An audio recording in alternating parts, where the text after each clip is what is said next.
All right, well, thank you so much for joining us today. My name is Porfirio Coronado, and I'm with Dallas Area Habitat for Humanity. And we are here to learn about the home buying process with a realtor.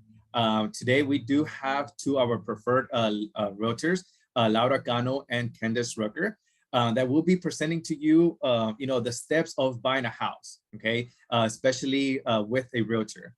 So for those that are in the counseling program with Dallas Area Habitat, as you all know, that you do have that option to shop the open market.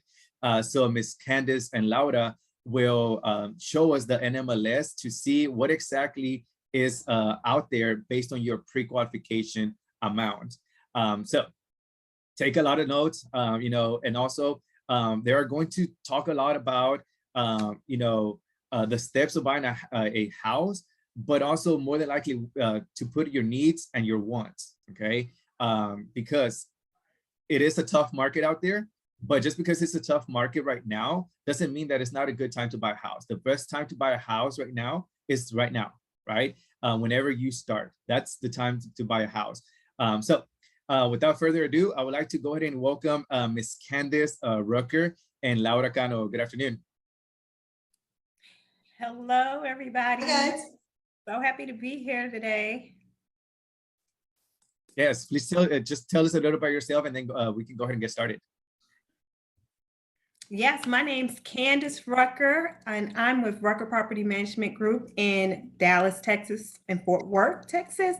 I am also a property manager, so I manage residential single-family homes as well as multifamily homes, and I am a broker here in Texas. I'm happy to be here and share this information with you all.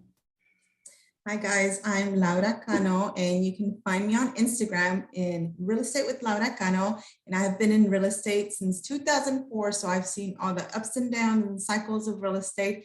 And this too shall pass. And we are so happy to be here, and we hope to shed some light into what's going on right now. And again, I'm happy to be here. Perfect.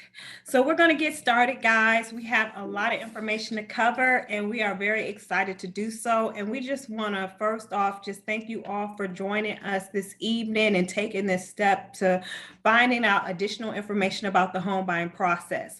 So with that being said, we're going to share our screen and get started. Also, I would just like to mention that if you do have any questions, please go ahead and drop in the Q&A box, or just drop in the chat, and I'll keep an eye on them. We will save those questions towards the end as well.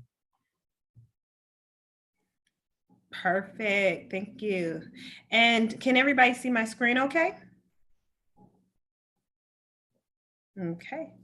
So we're going to get started on our home buyer success plan here. Okay, so, all right, here we go. So we introduced ourselves, but we're just going to kind of go through that quickly since we've already gotten through that part. And thank you so much again for Dallas Area Habitat for Humanity for having us. We so appreciate it and love your partnership that we have with you guys. So 10 steps to buying a home. Are you ready? Okay, so we have so much to cover today. Me and Lada are going to tag team on the information that we're going to share with you all today. And you're taking the first step already. By being a part of this seminar this evening, you're taking the steps because you want to educate yourself on what the expectation that you should have in purchasing a home. And so you guys are definitely on the right track when it comes to learning about that process. Now, did you want to take this, Lotta? Yeah, sure. So again, like Candace said, finding the right agent. So doing your due diligence by word of mouth recommendation. There's a lot of agents right now. And obviously just finding that one right agent that can help navigate through the entire processes of so much importance, because again, buying a home is one of the most important and significant purchases in your lifetime. So having someone on your team that's going to help you through the entire process is so important. After all, the seller has someone in their corner. A listing agent has their allegiance is to the seller. Their goal is that the seller get top dollar for their home. So there's incredible value in having someone working for your best interest when buying a home. So getting you in the door, the right agent will get you in the door, and will narrow down the homes that fit your unique wants and needs. And of course, looking at dozens, of homes a week, and depending on the market and what's available, that agent can help you identify potential problems within that home. And again, the market will determine that, because as we'll go over here towards the end of the presentation, we're going to show you specifically what is in that area, in that specific area that maybe is within your budget or within the area that you're looking for. Because you may be wondering, okay, well, what's out there? What are those dozen homes, right? But we can only show you, or that agent can only show you those homes that do become available. And right now we are going through a very challenging market where there is somewhat of a shortage of inventory. So definitely having an expert on your side to be able to handle, those challenges and having those difficult conversations is of utmost importance. So another thing is just staying on top of that paperwork.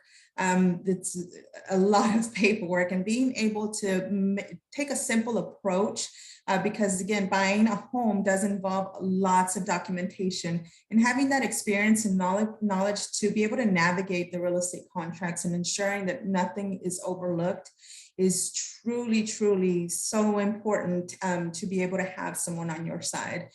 Being a neighborhood expert and a problem solver, those are the things and the attributes that you should be looking for in an agent. Awesome. Step 2, prepare finances. Now, this is a really important part, guys. And I know a lot of times when you think about buying a home, you look at the home first, right? Because we're all visual. So when we're looking at homes that we like, we just see a nice home and we want it. But the first thing we need to do, yes, it's good to take a look at that nice, beautiful home with that dream kitchen of yours, the open concept, or even the traditional side of things. But we want to, prepare our finances, because we want to make sure that those houses that you're looking at, those houses that you're falling in love with, that you can afford them. Okay. And that's where you want to really examine your financial state and see, with a lender, partnering with the right lender, what you can actually qualify for. And I want to make this one note too, because just because you're pre-approved for, say, for instance, you're pre-approved for $400,000. Well, you might not want to pay a $400,000 mortgage. So we have to really focus a lot of time and attention on preparing the finances, because that's really going to dictate the type of homes that we're going to look at and what's available to you and your price point. So 2 is really important, guys. This is the part that gets us as the realtor in alignment with you and partnering with you and your lender, so that we can know how we can properly serve you moving forward and finding that right property that fits your needs, but also it fits your budget and your finances. So just a couple of other things to mention is, don't be afraid of checking your credit. I get so many people that say, I don't know, my credit's not that good, and they don't have a clue what their credit score is. Don't count yourself out before you even show up to the fight. Go ahead and take that step, that initiative, check your credit, see where you're at credit-wise, what your credit score is, what you need to work with. You can go to a lender, and the great thing about working with a lender that's skilled is they're going to tell you what you need to do to put yourself in a position to afford a property, what you need to do to qualify for this loan. So go to that lender. Don't face that fear. You got to find out where you lie with your credit. So go to the lender and get that established. Next, save cash for down payment and other expenses. With the home, you do have down payment that are required. Now they do have home buyer programs. So I don't want you to think, oh gosh, I can't take advantage of the first time home buyer programs or any credits that are available to me as a first time home buyer. Don't get me wrong, because you can, but there are other costs that are associated with purchasing a home that you have to have initial cash up front to pay for in the event that you find a home that you like and your contract gets accepted. So make sure that you're consciously saving for a down payment, saving for those other expenses. Now, what those other expenses look like, one, we have a down payment. Down payment can range between 3.5% to 20% of the purchase price. Now, again, that's not to take away the fact that you qualify for a first-time home buyer down payment assistance, because that is definitely out there, but just to put that in your mind as a rule of thumb, down payment is typically 3.5% to 20% of the purchase price. Next, earnest money. Again, the earnest money is typically 1% of that purchase price, and it's you're showing good faith to that seller that you want to purchase this home. Now that earnest money, you have to come out of pocket with that. So if that house is, we're going to do simple math, $100,000, well, you need to be prepared to pay $1,000 towards earnest money. And I shouldn't even say $100,000 because we cannot find $100,000 house. But minimum. Right. 1%. But just wanted to, just for simple math, want to let you know you're expected to have that earnest money available. And also your closing costs. Closing costs for buyers can run anywhere between 2% to 5% of that purchase price as well. So you want to have that money saved up for your closing costs. And last, we have home inspections. When you get under contract, we always, as your buyer's agent, recommend a home inspection.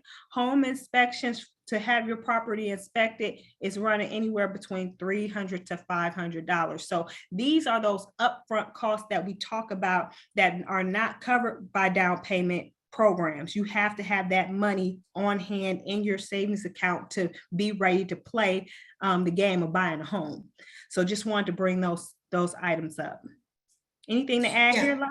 Yes. So Candace did mention something super important. And again, honesty. Here's some honest feedback, because we definitely want to, be transparent when it comes to the home buying process. I know that as first-time home buyers and just as home buyers in general, you may hear this all the time. 100% you need no money to buy a home. Well, you've got to put this into perspective. Realistically speaking, even when you move into an apartment, you need money to make that move. So to purchase a home, you need money to purchase that home. There's going to be inspections. There's going to be earnest money. There's going to be money that you'll need. So just like she said, putting money aside, once you have that thought, okay, I'm going to be purchasing a home, making sure that you're putting that money aside so that you're saving for your down payment, for your closing costs, and for your move costs, because there are expenses when you're moving into your home. So that's just realistically speaking, okay?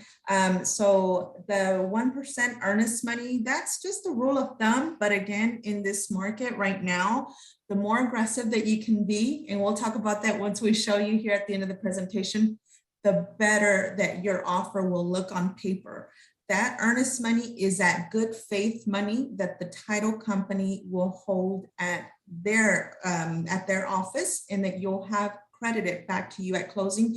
But it shows the seller that you're very, very vested and very interested in the purchase of that home. And it may be that earnest money that will put you in the front line of getting your offer considered.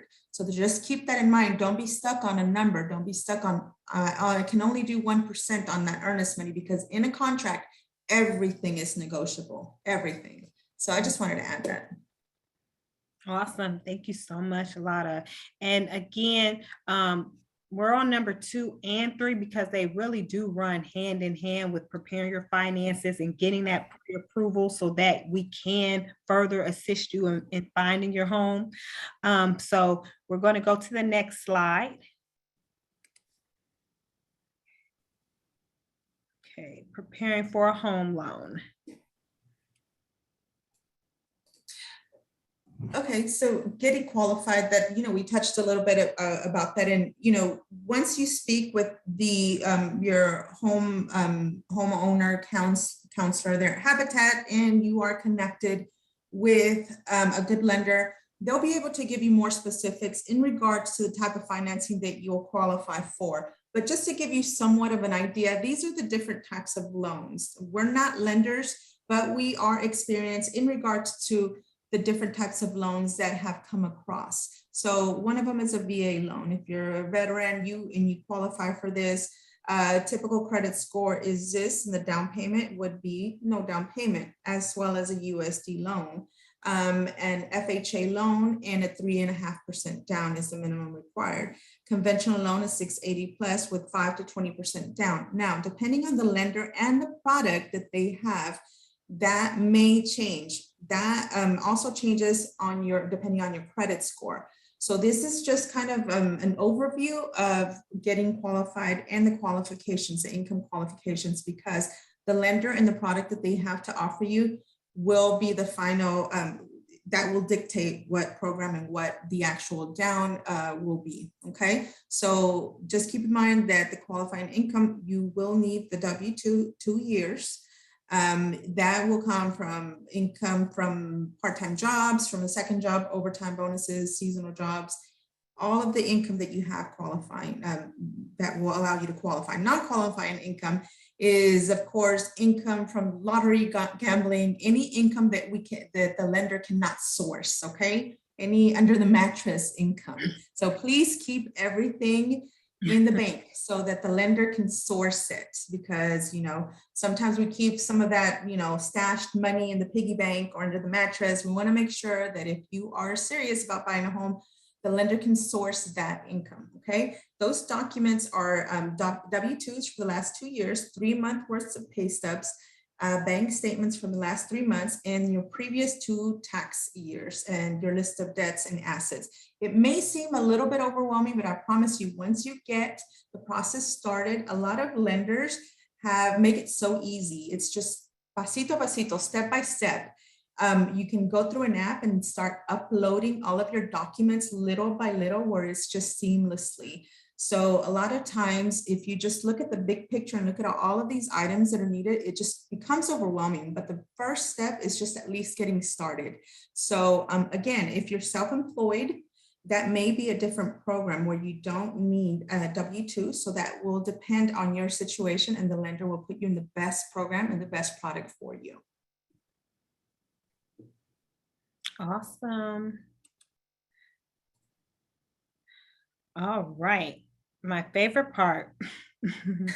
Number 4, start home shopping. And we're going to have we're going to do that exercise too with this, because we feel like it's super important that you, as buyers and future buyers or current buyers, have a visual of what we're seeing as the real estate professionals representing you. So once we got you pre-approved, we got it set what your budget is, we know what you qualify for, what area you want to live in. Now starts the touring homes in your price point, okay? Now, I always tell my buyers before we go out and we start looking at properties, listen, I want to know, what are the 5 must-haves that you just must have, they're non-negotiable before we get out here. And I want to have a serious discussion with you about this, because once we get out there, it's game time. And we need to be very clear before we get out there on what the expectation is for you and for me as your realtor looking for properties on your behalf.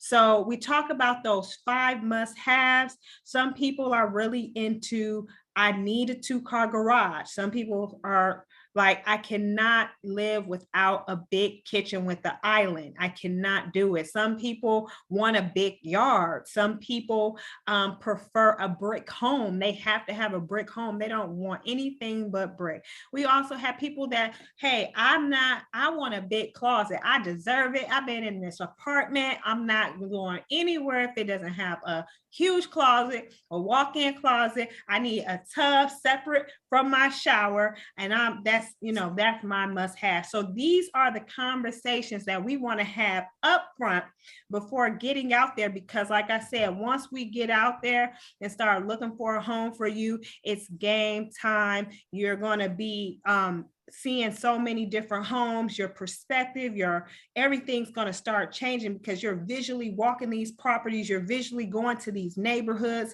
you're visually looking at the community. So everything starts to come together and start changing. So we want to start touring homes, but we want to have that talk with you on what is really important to you. Lana? Yes, exactly what she said. So I can share my screen now or at the end of the presentation, but again, setting realistic expectations is so important, because the more that we add on this criteria, the less that it narrows your search. And right now we are in a market where it is unprecedented. And I've been in this business since 2004, and I've never seen anything like this, where we've got a shortage of inventory. And it's just now it's, if you can buy a home now, buy. The best time to buy a home was 5 years ago.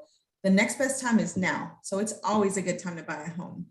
So much so that I've seen so many of my peers get into homes, buy a home, and just be able to build that equity and move into their next home. So statistically speaking, because I like stats, your first home is not going to be your forever home. So I always tell my first time buyers, see it as a stepping stool to create wealth and to create, just build that equity to get into your next home, because life happens, things change, and you're just creating that step stool, just those stairs to take you to that forever home, to that next home. So right now, if in your mind, you have that vision of my forever home, I want a huge backyard and a huge closet, like Candace said, that may not be today in this market, that may not be the right expectation to set, because the prices will continue to jump and we may not be able to find you that. And again, it's setting realistic expectations. I learned something the other day, and it's looking and searching far and wide. So if you're stuck on a specific zip code, we may need to be able to search far and wide to be able to get you where you want to be. So just being able to work and have realistic expectations so that eventually you can be where you want to be, and working with someone who's honest and will give you honest feedback as to what's going on in today's market. I always like to share examples and, hey, honest feedback. Just not too long ago, less than a year ago, I was living in a 1,200 square foot home with my entire family. No one believes me, but I was. And that wasn't my forever home, but it was my step stool home to where I'm at now, my forever home. So a lot of times people have it in their mind because, I don't know, comparison, or this is the now, but we need to think of the future and the later, and to where I want to be 5 years from now, 10 years from now. So in this market, more than ever, we need to have that mindset where if we're going to live, if we're going to be in a market, in a competitive market like now, then maybe I need to change that 3 bedrooms into a 2-bedroom, that huge backyard into an okay backyard.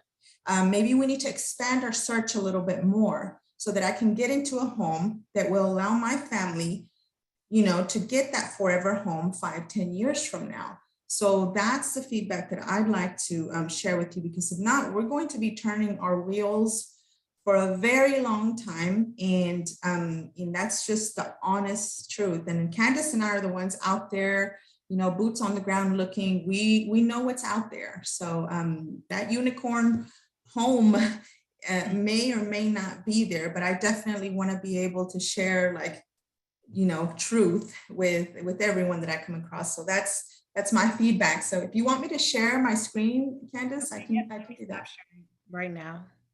Okay. All right.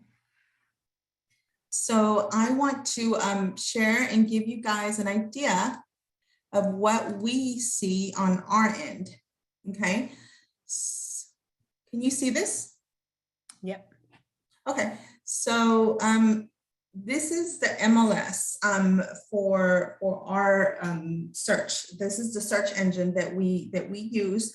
Zillow actually feeds off of our search engine, okay? So by the time Zillow and Realtor.com and Redfin and all those other search engines, by the time they get, the home into their site, we've already inputted into our system. It's been in our system about 2 days, okay? So they get it, it's a little bit late in their system, but this is what we do and what we use to search.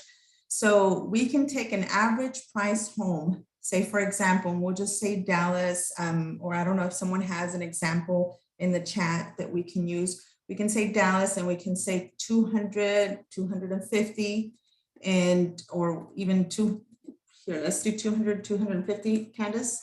Yes, let's do that. 200, 250. Okay, and let's just narrow it down to Dallas.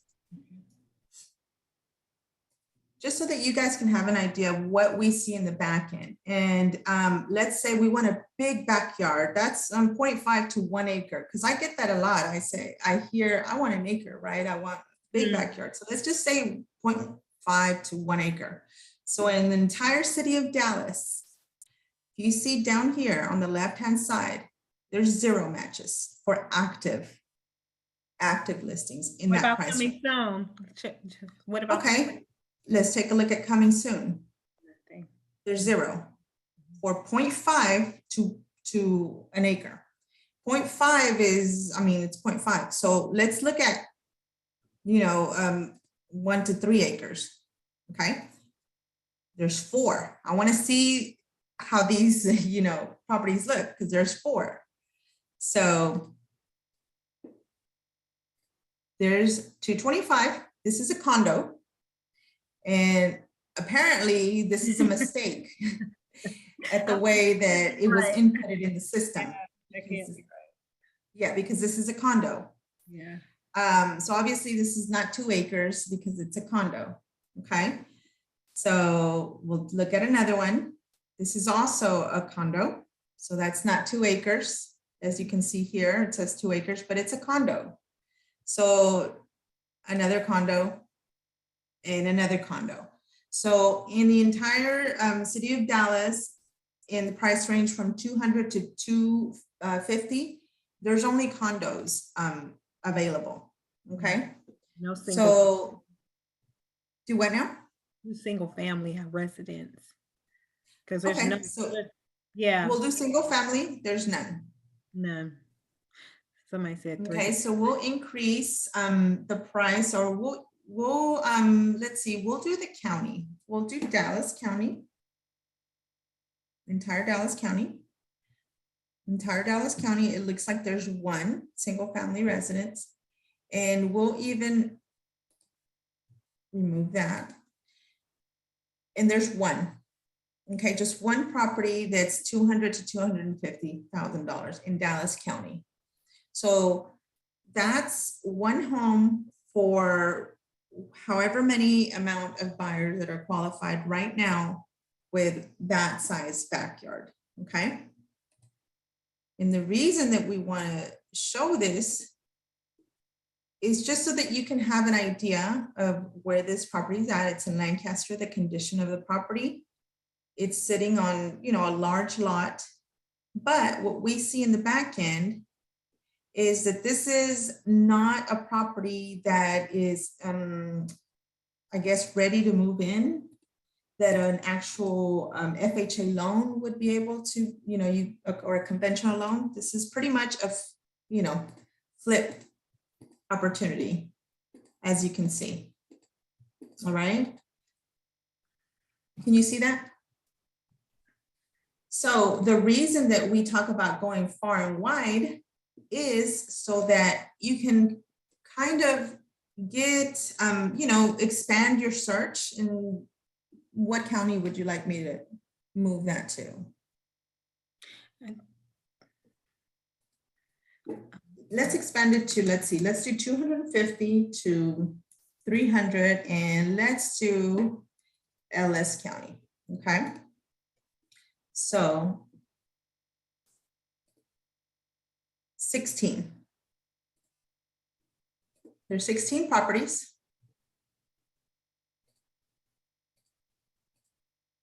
In Ellis County. in this price. Okay. So just to kind of give you an idea of what's out there. All right. And for you to be able to expand your search, if you're looking in this area, if you're looking for a newer home, if you're looking for a bigger backyard, if you're looking for that big closet, what are your options, right? This is new construction. This is in Ellis County. So there's other counties that are surrounding Dallas County, but right now this is our challenge, is finding homes within that price range in Dallas County. So that's our biggest challenge. So when we get requested, okay, well, these are our needs. We need a big backyard. We need a bigger closet. Well, then we have to narrow that search even more. So you may or may not get that home that day or that week.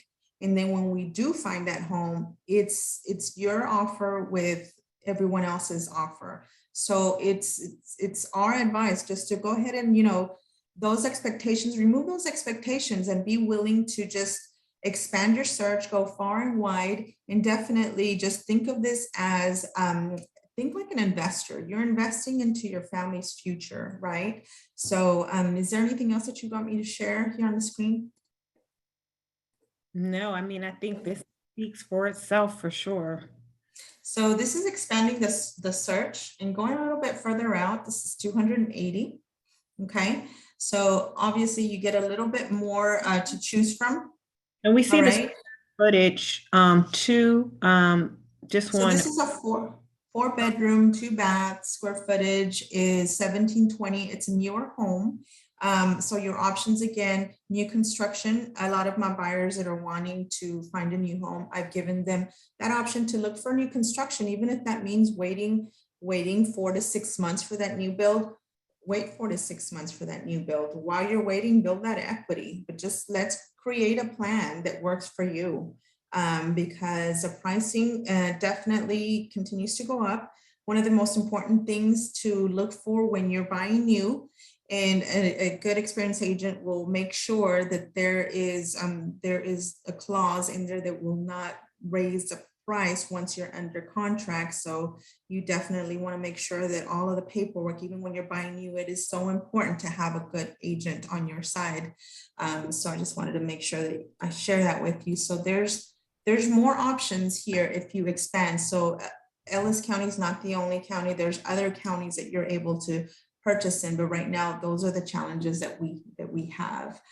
So if there's anybody in the chat room that wants me to look something up, I just wanted to make sure that we share our system so that everybody can have a good, clear, transparent look at what it is that us as agents go through on a day-to-day basis when we're faced with a buyer who's qualified for $200,000 or $220,000, and they give us these expectations or these wants and these needs, and what there is out there currently on the market. And there's builders out there that are working hard to meet these needs and these demands of our buyers and our families that need these homes. There's a lot of builders out there that are working diligently to create these homes and these opportunities for our families. So it's just about being realistic and being able to just have that patience and speaking to the right people who will give you that education and that feedback as to what's actually happening, what's actually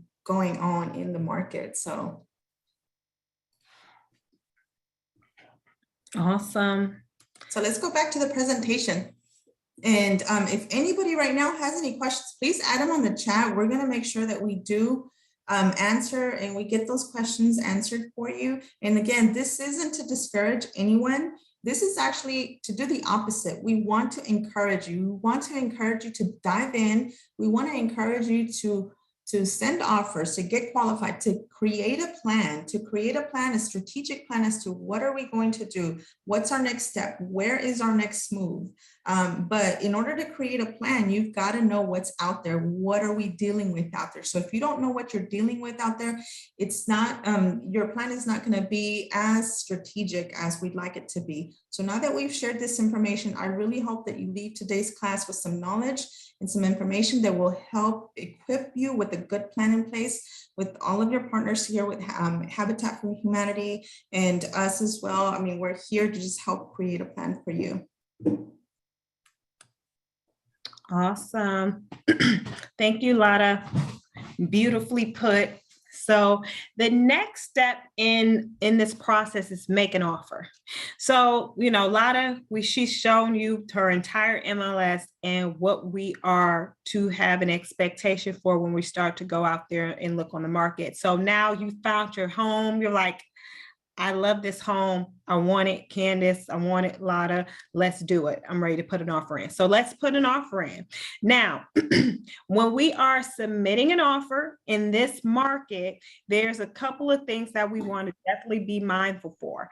One is you need to trust your realtor. I hope that in the initial stages, that before you pick a realtor and sign on with the realtor, it's very important that you trust your realtor and their expertise and their knowledge, because you're really at this point leaning on your realtor to guide you and direct you in the right way or correct way to submit a proper offer that's going to set you apart from the other offers that could potentially be submitted at the same time. So what does that mean? Put your best foot forward, okay?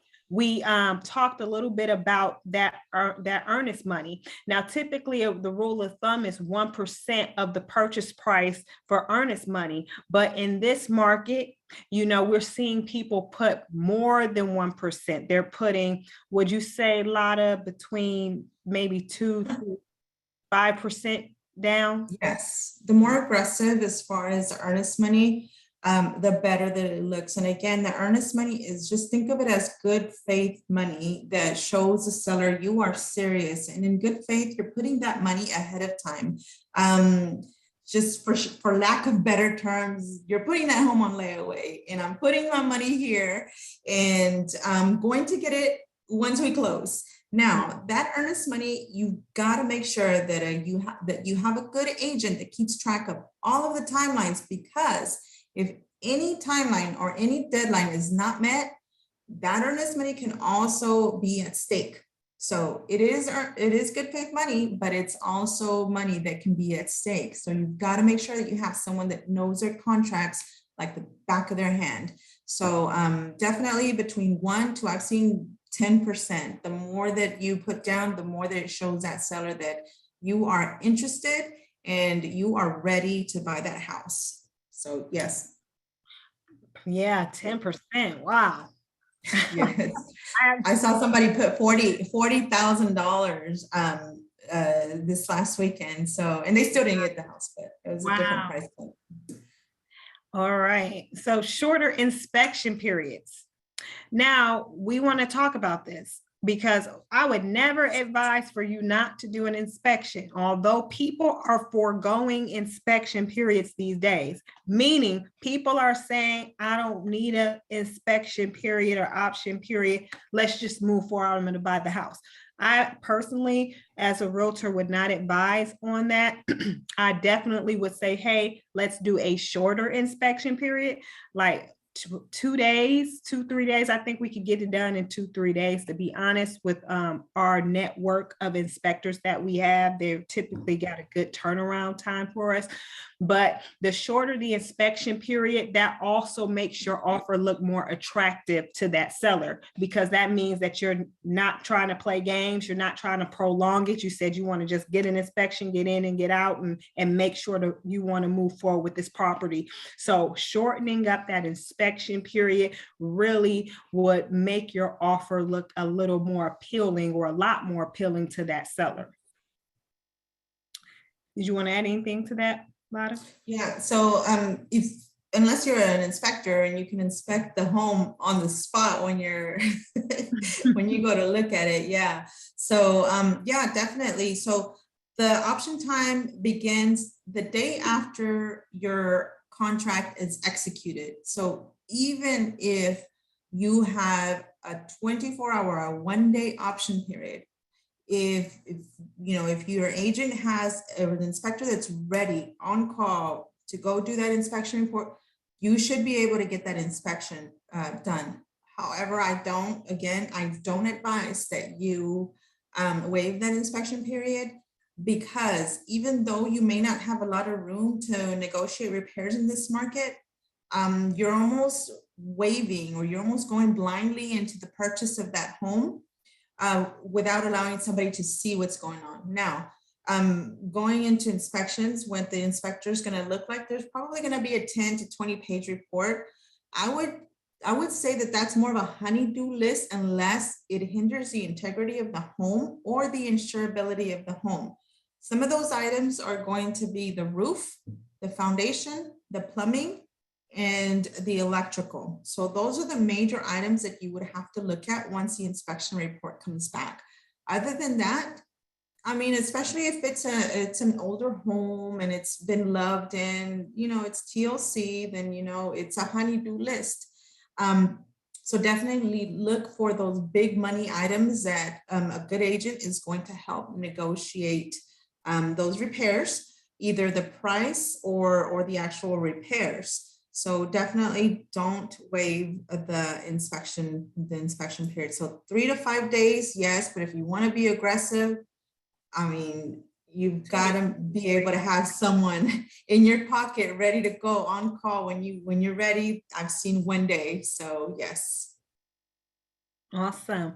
Next, write the seller a letter. You know, believe it or not, these letters still work because a lot of sellers want to know, some sellers want to know that their home is being sold to someone that actually is going to care about the property or may have a family. So you may be able to tug at the seller's heartstrings by writing a letter and putting your picture of your family or putting a picture of you, and they're like, hey, we've been looking high and low, wide and long. We want this house. Please let us get this home. So having that letter is definitely an option. I've done it before, and I've also had people send me in letters, and I presented that to my client, my seller, and they actually literally considered it a little bit more. It had a little bit more weight on it because they attached that letter to it, and it had sentimental value. So always consider writing a letter to the seller. I think that that's an excellent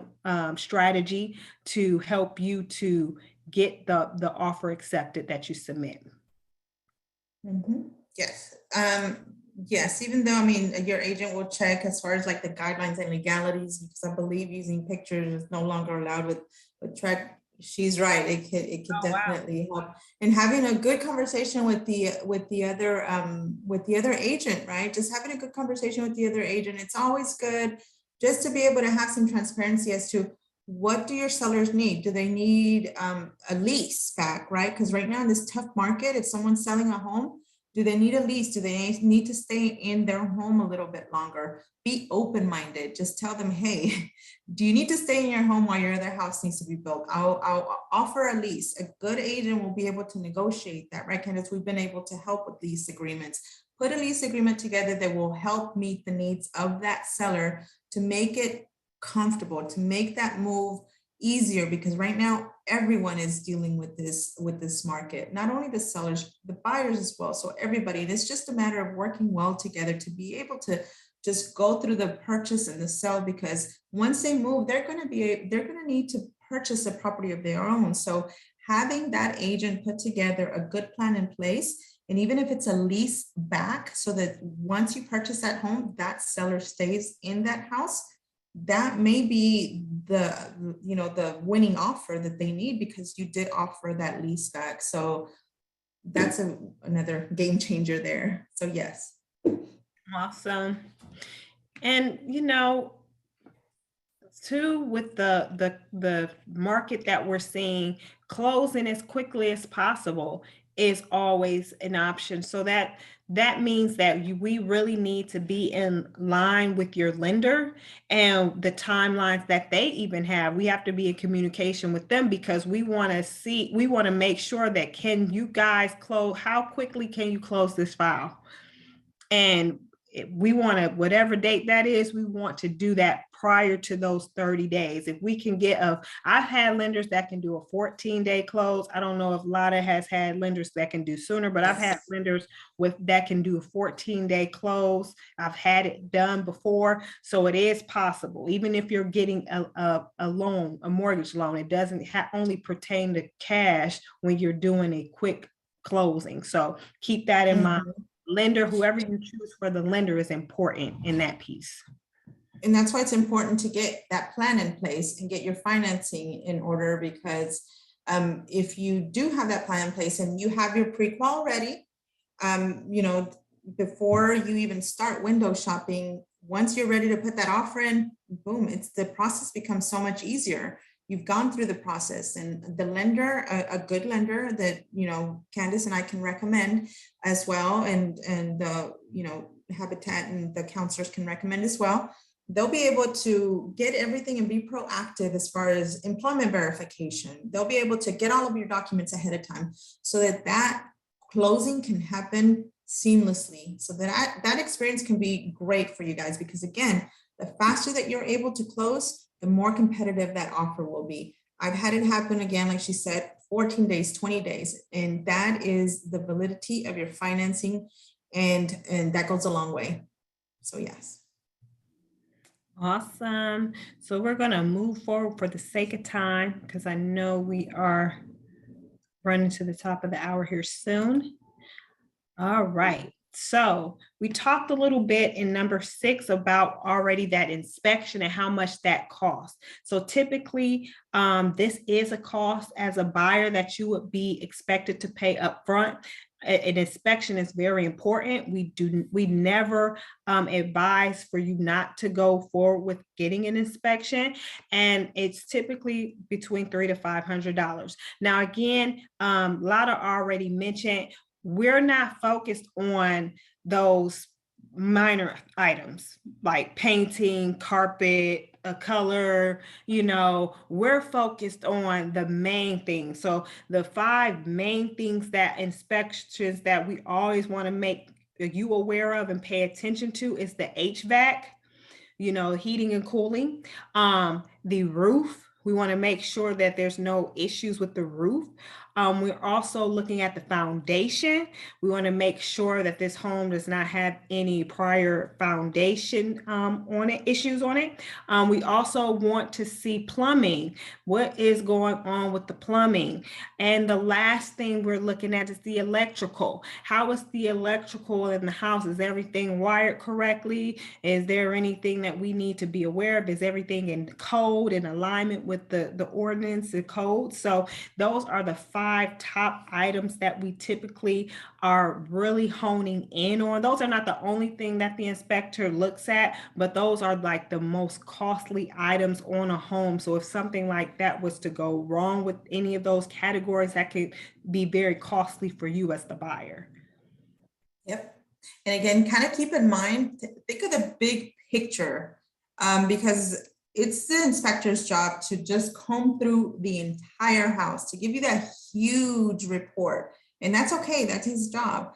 But think of it as a honey-do list. Like I said, please think of it as a honey-do list. Ask for the repairs and just look at those items that will hinder the integrity of the home and the insurability of the home. So those are those major items. Everything else, just think of the big picture. This is my investment. This is my home. I'm going to be here for a long time. These are things that I'm going to take care of on my own. So please don't allow cosmetic things. Don't allow cosmetic things to discourage you and to let a deal fall apart. Look at the long term. So yes, definitely. If there's anything that needs, you know, updating, caulking, any kind of leaky faucets, again, a good agent will educate the seller before a property goes on the market, and they'll take care of those things. They'll be proactive and they'll take care of those things. However, if that does not happen, don't sweat it. Please don't sweat the little stuff, because again, you'll be in that home, and before you know it, you'll be taking care of those things every weekend. Even if it's a new home, we do recommend an inspection, and you will find things that the builder will take care of. So one thing I don't think that we touched on here is that a lot of times there's home warranties that we're able to add to the contract that will be able to cover you as far as the extent of your home purchase, at least for a year. So once you're in that home, you'll be able to contact the home warranty company. So they're able to take care of those things in the event that the dishwasher breaks down or something goes wrong. So just keep that in mind. And again, think the big picture, and just keep in mind that if anything comes up in that inspection report, we're able to negotiate that, because at the end of the day, both the buyer's agent and the seller's agent, we want that deal to work. Nobody wants that deal to fall apart because of an inspection report, because they will have to disclose that inspection report. So we definitely want that deal to work. And it's just keeping in mind that it's those major items that will hinder the integrity of the home that we want to focus on. So. Awesome. And then an 8, order an appraisal. Now, this is something that the lender that you're using will request from you. So it's typically running between, I believe, $500 to $600. And I've seen it go up even higher if you're, especially if you're rushing it, if it needs to be expedited for whatever reason. But ordering an appraisal would be the next step. And your lender, again, will arrange that with a third-party appraisal. So all you're pretty much expected to do at that time is pay the money that is needed to get that appraisal order issued for your property. And what that usually does is just to make sure that your home, the value that you're buying it for is actually, that's the actual value. You're buying a home that's worthy of what the loan amount that you're getting on that home. Because if there's any type of issue with the house not appraising, then that will be another discussion that we would have to have. Okay. And we're seeing a lot of that as well in this market, where they do have what we call appraisal waivers, where buyers are even willing to pay above whatever the house does not appraise for. They're willing to meet that difference. So again, if you bought a house, we're using very simple math, you bought a house at $100,000, the appraisal comes back and it only appraises for $80,000. Well, at that time, there's a few different things that can happen. One, you can go ahead and bring that additional $20,000 to the closing table. 2, the seller can say, okay, I'm going to adjust the price and lower it to that $80,000.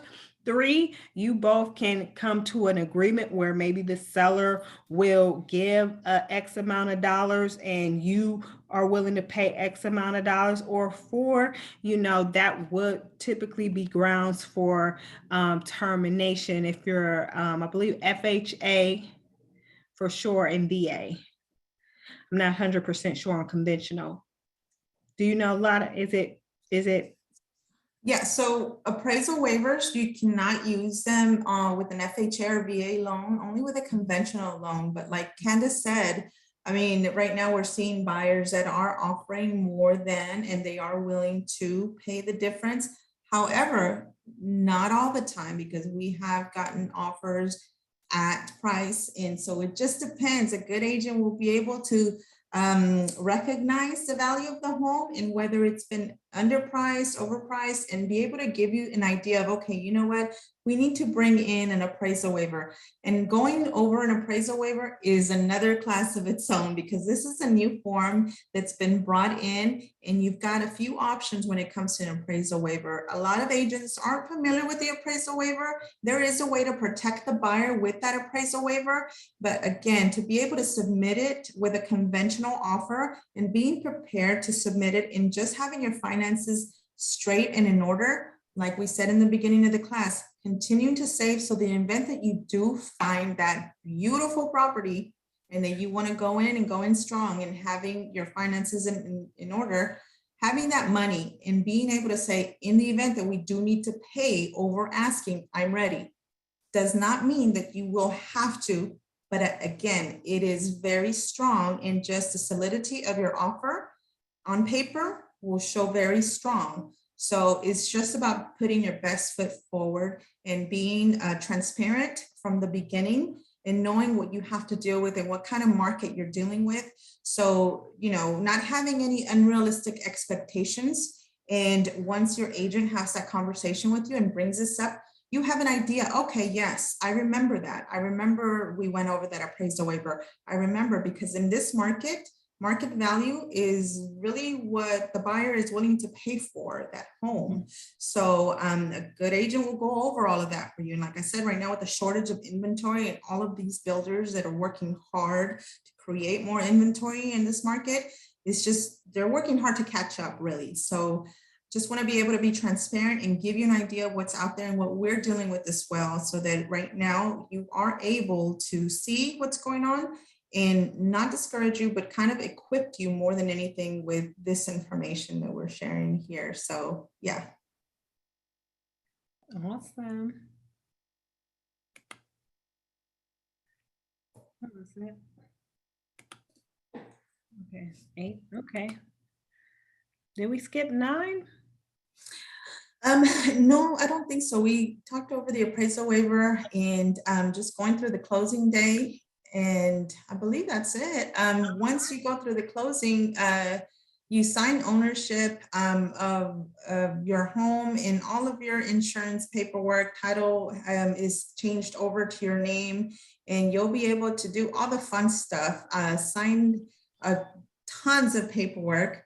And you'll hear these 2 words, closing, and then you'll hear another word, which is called funding.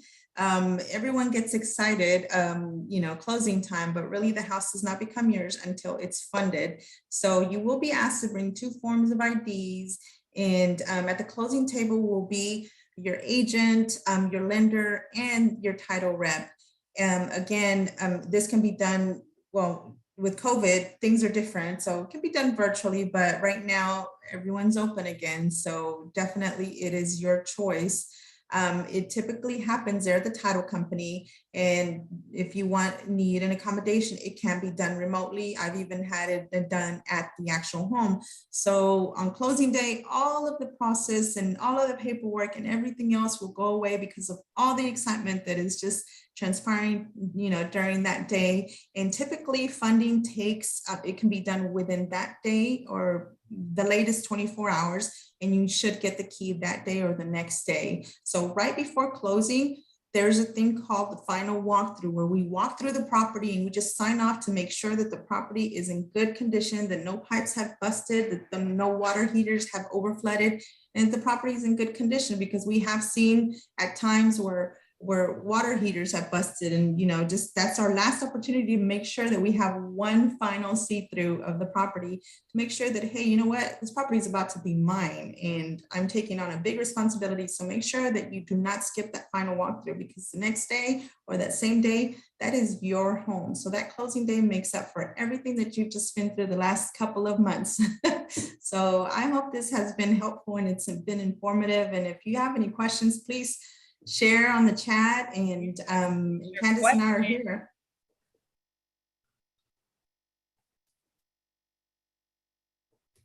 Hey, Laura and Candace, thank you so much for that valuable information. Can you hear me? Yes. Yes. Awesome. So Brianna is asking, how long do you find the home search process to take in today's market? That's a good question. So I have some examples here, and I'm gonna no names, not sharing any names, but I just closed a couple weeks ago with a buyer. He had his plan, of course, because all this is going to determine your plan. You're qualified, right? And he knew, or he or she knew exactly what he wanted. He or she was open, very open to advice, right? He was open to advice, to his agent's advice, to my advice. And he knew exactly what he wanted, what he was looking for, open to advice. He was ready, prepared with his pre-qual, and he trusted his agent. So if all of those things, if you come in with your home search and all of those things, you're check, literally it took 37 to 40 days. And the reason that I say 37 to 40 is because, you know, we had to close and do the inspections and everything else, but we spent about 1 week or 2 weeks searching at max. We found the home, sent the offer in, and then we closed.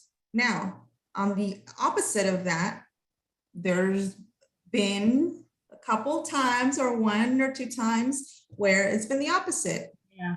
People may not heed to the expert advice, and they listen to other advice other than the expert advice, and they are not realistic with the expectations, and they want to, you know, change their mind. So their plan is not set, and they don't trust the advice that is given.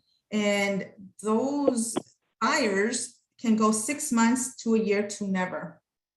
So That's me.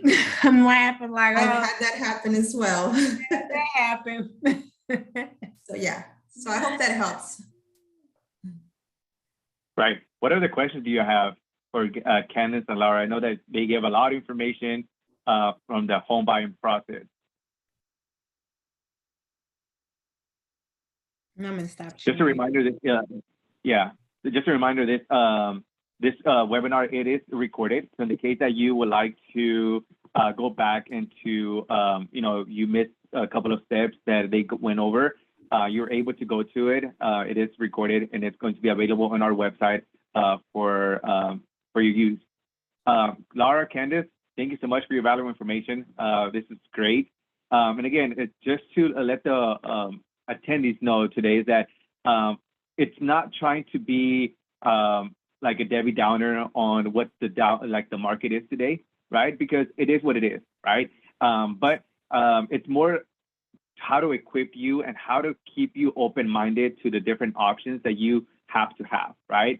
When you are buying a house, and that's something that we as homeownership counselors want to put forward into our attendees today, is that when you buy a house, especially your first house, it doesn't have to be your forever home, right? It could be like Laura and Candace mentioned it. Think about it as an investment, right? The way that you're going to make it to what your forever home is taking the first step into a house, okay? So your first house doesn't have to have the bells and whistles and everything. We want it, but again, that's just the one, right? So think about it. What are your needs? And what are your actual wants on a house, okay? And then talk to someone that does this every day and trust their opinion, right?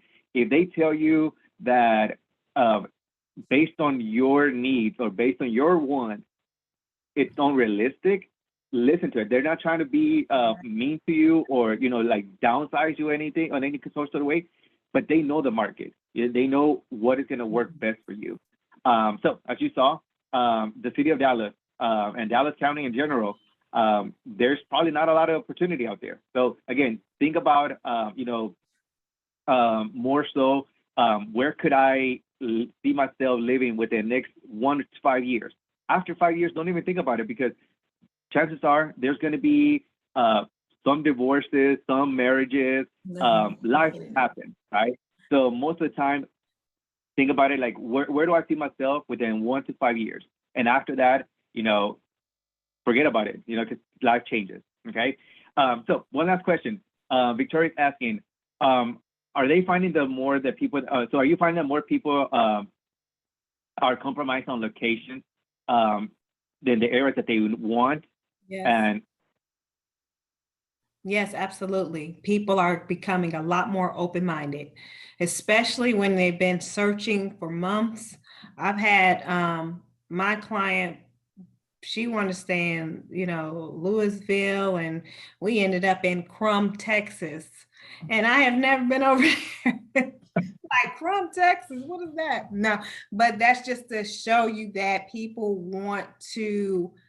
they want a house and they're willing to compromise areas. And, if you do a search for your job, the proximity of your job, if you're someone that has to go into a location daily, because I know gas is high, do some sort of search for proximity so you can start getting an idea. Well, it takes me 45 minutes each way, so it really doesn't matter really if you think about it. So just really begin to be open-minded for other areas. And it's not like like Porfirio says, we're not wanting to crush anybody's dream of home ownership. We want you to win. We want you to have a house immediately, as soon as possible, but we also want to set you up for success. And that's the whole purpose of this seminar, is to set you up for success by setting realistic expectations and also giving you the tools that you need to thrive and be successful in today's market. Think far and wide, just expand it. So just think far and wide, and believe me, we're all having to think outside of the box to be able to, achieve that goal. And just like Blaine said, starter home allows you to build that equity and wealth, outside of rent, so that you're able to upsize eventually into your next forever home. So yes, definitely think far and wide. And think investment. Think investment. And like I'm seeing record proceeds for my sellers, like meaning they're making record money off of the sales of their home. And that's the equity. That's the power of wealth and creating wealth through home ownership. That's why I love Habitat. I don't know if they share their stats with you guys of homeowners or buyers that have come through this program and have been selling their home. They probably never seen that much money at one time, because I know for me, I've recently sold a property and I've not seen that much money at one time. So this is a perfect opportunity for you guys to take this as an investment opportunity. Also your home for your family, your children, to create stability, but also this is the opportunity for you to be an investor and create some generational wealth for your kids. Wealth creation. Think of that as well when you're looking at the house. So when you see an ugly color paint, or if it's not the best location you want to live, think about wealth creation. What is this going to mean to me 3, 5 years from now, 10 years from now? What is it going to mean for my children? Legacy. Yeah. Exactly. And one thing that Candace and Laura didn't mention, and she said they mentioned that they want to see you win, right? And one thing that they didn't mention was that the only way that they get paid, it's that if you actually purchase a house, if you actually close on it, right? Because you don't have to pay them yourself individually, right? They only get paid once you purchase a house. So again, if anyone else wants to see you win, it's going to be your realtor that is helping you, because that's how they're going to get paid. Okay? Yes, for sure. Yes. All right. Well, so enough said. Again, the best time to buy a house is right now, whenever you start. Okay. So I'll suggest for you to start it. Shameless plug, Dallas Area Habitat. We do build affordable products. Don't look away from them. Don't look away from Dallas Area Habitat. Like, guys, I'm begging y'all, if you can, please. I've seen it with my own eyes. And if I could have bought a house, like I would have been purchased a home. It's just like a no-brainer. It really is. When you look at the stories, they have a track record of success stories. It's like a no-brainer. Every place that Habitat is built in, other builders have come behind them and just really built that area up, and it has really increased the value of those communities. So to me, it's a no-brainer. So don't sleep on Habitat now. These people. Thank you guys for the opportunity. Thank you so much, both of y'all. Yeah, have a great evening. And again, this webinar was recorded in case you would like to go back into it and rewatch it. Okay. Yeah, have a good evening. Bye-bye. Thank you, everyone. Bye.